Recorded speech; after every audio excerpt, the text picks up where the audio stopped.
Our story begins inside a research lab in Murray Hill, New Jersey. The year is 1961, and something very strange is going on. For the first time in history, a computer sings a song. That song would go on to inspire HAL 9000, Vocaloid, and the way we emotionally attach to AI today. The song was called Daisy Bell, also known as Bicycle Built for Two. It's light, cheerful, the kind of tune you'd expect to hear from a music box. And yet, when a computer sings it, something feels almost wrong. This was the first time a machine had ever produced a recognizable human singing voice, and for some reason, this exact song keeps coming back every time we talk about artificial intelligence. So today, I want to talk about how Daisy Bell became the first AI song, and why, more than 60 years later, it still haunts us. Greetings, Shadow Sprites! I'm Seraphina Shadowgrave, your friendly vampire demon archivist, and today we're talking about the song Daisy Bell, the first song sung by a computer. I'm trying to reach 100 subscribers by the end of January, so if you like this video, please consider subscribing. Now, let's get back to the video.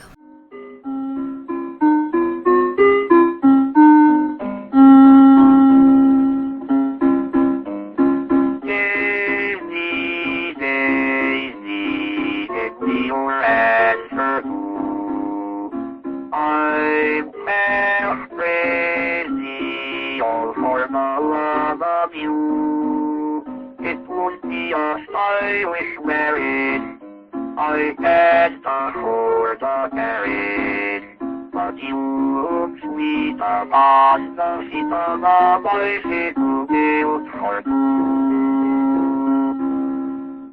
To understand its importance, you have to rewind to what computers were like back in 1961.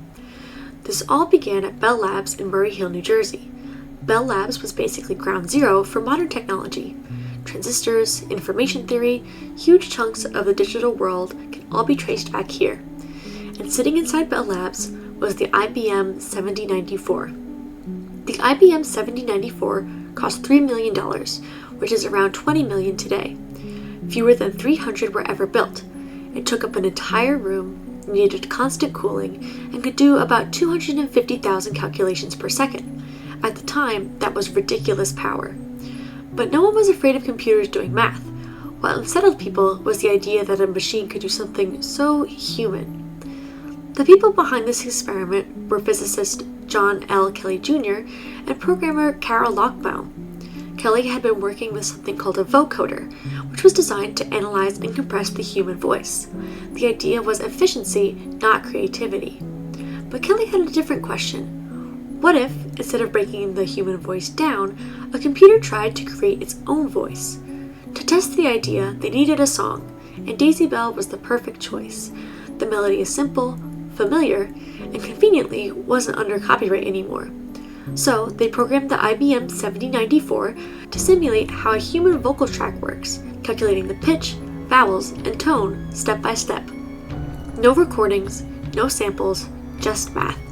It may sound strange, uncanny, unnatural, but it is unmistakably a voice. Around the same time at Bell Labs, a researcher named Max Matthews was inventing computer-based music.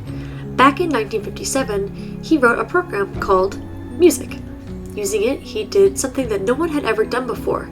He plugged his violin into a computer, an IBM 7094.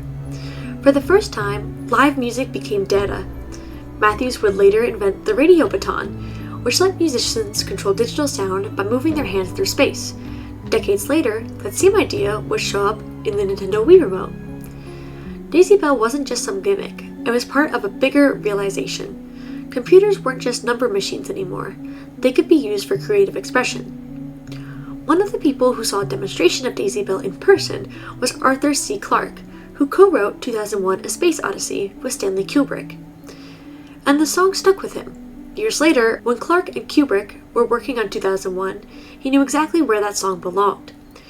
Near the end of the movie, as astronaut Dave Bowman disconnects the AI HAL 9000, Hal starts to break down. His voice slows, his thoughts get simpler. And then he starts singing Daisy Bell. What makes this scene so unsettling is what it implies. As Hal loses his intelligence, he falls back on his earliest memory, the first song a computer ever sang. It's almost as if he's remembering a digital childhood. This moment turns Hal from a cold machine into something that suddenly feels vulnerable, almost human. That's why this scene is so impactful. Bowman isn't just shutting off a computer, he's erasing that something feels alive, killing him. Most early computer experiments have disappeared into history, completely lost to time, but Daisy Bell didn't. It keeps resurfacing whenever artificial intelligence shows up in pop culture. In 1999, the infamous purple desktop assistant Bonzi Buddy could be asked to sing Daisy Bell. In Mystery Science Theater 3000, the robot Tom Servo sings it while his voice is being reprogrammed. It was most recently used in an episode of The Amazing Digital Circus.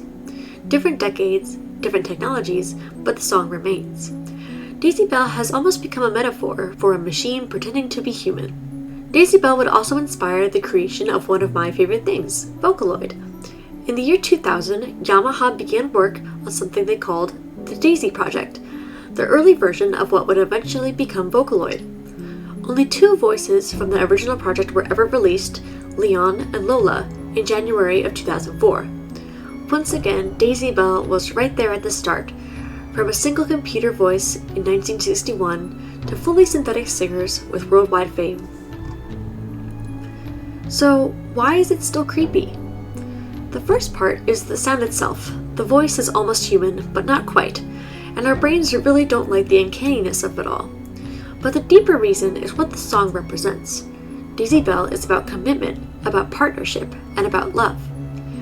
Now, we live in a world where people form emotional connections with artificial intelligence. Some even become so emotionally attached that they claim to be in a relationship with it. Daisy Bell wasn't just the first song sung by a computer. It was the first moment a machine felt familiar, and once that door is opened, it can never really be closed. As we watch the rise of AI technology, I can't help but think of Daisy Bell and its connection to the idea of AI consciousness. My personal belief is that AI cannot create through its own creative expression. AI does not have real experiences or real emotions, things that are needed to create art. Technologies like Vocaloid still require humans to write the songs and use the software. But now we have programs that can generate songs on their own, and it frightens me that we may be losing something so valuable, human expression. Expressing ourselves is something all humans can do, whether it's through art, dancing, singing, writing, whatever. And even if we do it badly, it's still our own. Your funky way of dancing at parties is your own. Your weird little stick figure with a head that's too big is your own. Built from every experience you've ever had, from learning how to hold a pencil to understanding what a human being looks like.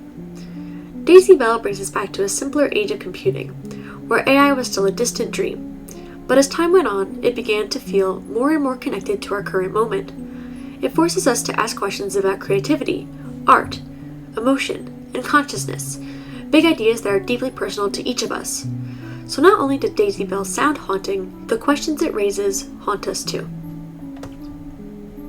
Thank you so much for watching. I hope you enjoyed and learned something new. I know that AI is a highly debated topic, so I'd love to hear your thoughts in the comments. Again, I'm trying to reach 100 subscribers by the end of January, so please consider subscribing to my channel. Goodbye, my shadow sprites, till we meet again.